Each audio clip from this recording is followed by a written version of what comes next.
মহাভারত ও ভাগবতে শ্রী রাধার উল্লেখ নেই। সম্ভবত এই কারণেই অনেকে শ্রীকৃষ্ণের অস্তিত্ব মানলেও শ্রী রাধার অস্তিত্ব মানতে চান না। বলা হয় শ্রী রাধা হলেন শ্রীকৃষ্ণের প্রেম শক্তির ম্যানিফেস্টেশন, অর্থাৎ শ্রীকৃষ্ণের প্রেম শক্তিকে মানব রূপে কল্পনা। অনেকেই ভাবেন রাধা শুধুমাত্র কৃষ্ণের প্রিয় সখী তথা প্রেমিকা, এক গোপী যাকে কৃষ্ণ সবার চেয়ে বেশি পছন্দ করতেন, কৃষ্ণের বাল্যলীলার প্রেম সঙ্গী।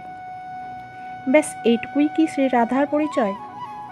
জগৎকে যে মোহিত করে, তাকে মোহিত করার ক্ষমতা যে রাখে, সেই রাধারানী কি এত সাধারণ?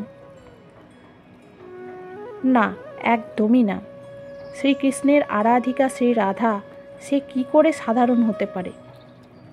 রাধা শব্দের একটি অর্থ হল যিনি শ্রীকৃষ্ণের প্রার্থনা ও পূজা করেন, অন্য অর্থ হল পরব্রহ্ম শ্রীকৃষ্ণ যার পূজা করেন তিনিই হলেন রাধা।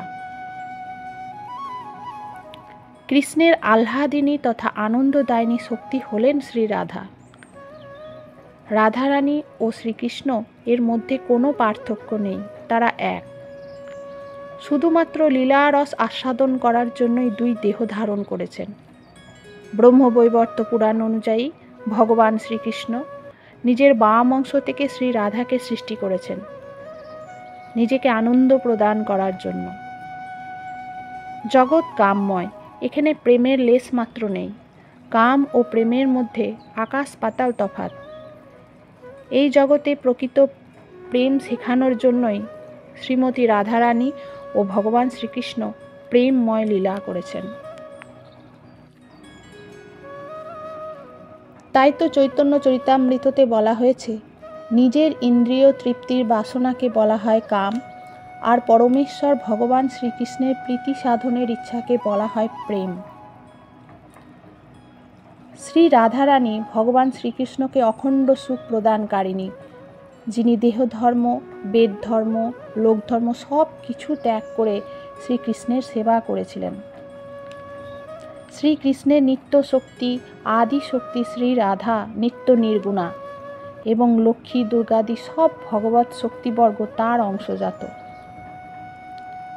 এ কথা তো স্পষ্ট যে রাধা শুধুমাত্র কৃষ্ণের প্রেমিকা ছিলেন না, শ্রী রাধার গুরুত্ব অপরিসীম, আর সেজন্যই শ্রী রাধা আরাধিতা হন শ্রীকৃষ্ণের সঙ্গে। তাই তো শ্রীকৃষ্ণ স্বয়ং বলেছেন, কোনো ব্যক্তি রা উচ্চারণ করলেই আমি তাকে অপার প্রেম বর্ষণ করি, আর তারপর ধা উচ্চারণ করলে রাধা নাম শোনার লোভে আমি নিজেই তার পশ্চাৎ অনুসরণ করি।